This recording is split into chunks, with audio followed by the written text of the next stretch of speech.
মায়ের অপারেশন শেষে বাড়ি ফেরার পথে রাজধানীতে ছিনতাই। মোবাইল উদ্ধার করতে গিয়ে ছুরিকাঘাতে বাবা, মেয়ে ও মামা আহত।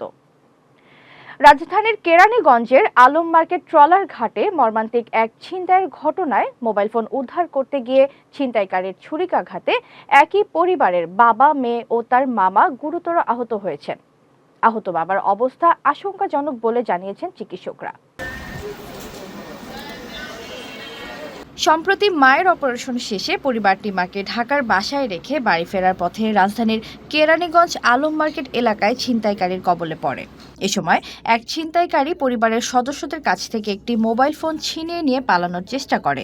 মোবাইলটি উদ্ধার করতে এগিয়ে গেলে ছিনতাইকারী ধারালো ছুরি দিয়ে এলোপাথারি আঘাত করে।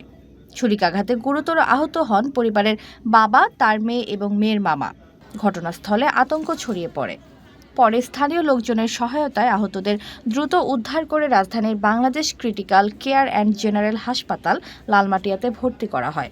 হাসপাতাল সূত্রে জানা গেছে, আহত বাবার অবস্থা সবচেয়ে বেশি আশঙ্কাজনক। তাকে দ্রুত অপারেশন করা হয় এবং বর্তমানে তিনি আইসিইউতে চিকিৎসাধীন রয়েছেন। হাসপাতালের চিকিৎসক ডক্টর মনির হোসেন জানান, ইনশাআল্লাহ অপারেশন সফল হয়েছে, তবে রোগীর অবস্থা এখনও আশঙ্কাজনক। তিনি আইসিইউতে রয়েছেন এবং আমরা সর্বোচ্চ চেষ্টা চালিয়ে যাচ্ছি, বাকিটা আল্লাহর হাতে। এদিকে আহত মেয়ে ও তার মামাও হাসপাতালে চিকিৎসাধীন রয়েছেন। তাদের শরীরেও একাধিক স্থানে ছুরিকাঘাতের চিহ্ন রয়েছে বলে জানা গেছে। আমি ডক্টর মনির। আমরা তো পেশেন্টটাকে 11টার দিকে, 10:30 11টার দিকে আমরা পেশেন্টটাকে এক্সামিন করি। খুব সম্ভবত সকালবেলা কোনো একটা সময় একটা পেটের মধ্যে একটা পেনিট্রেটিং স্টাব ইনজুরি এবং ওর ইনজুরির সাইড দিয়ে ওর আমরা বলি মেজেন্ট্রি সব বেরোয় আসছিল। তো ওই অবস্থায় পেশেন্ট শকে ছিল। প্রেশার, পালস সবই কমে যাচ্ছে না, এটাকে শক বলি। মাল্টিপল ইনজুরি আছে, এটাকে বলি লার্জ গার্ড এবং মেজেন্ট্রি, যেগুলি হাইলি ভাস্কুলার এবং প্রায় ফ্রি ফ্লুইড বলি আমরা, রক্ত সেখানে প্রায় 4 লিটার প্লাস তার পেটের মধ্যে ফ্রি ফ্লুইড ব্লাড ছিল। সেগুলি আমরা স্যার করে মবিং করে অপারেশন যে দৃশ্যমান যে সমস্ত জায়গাগুলি ইনজুরি হয় সেগুলি রিপেয়ার করি।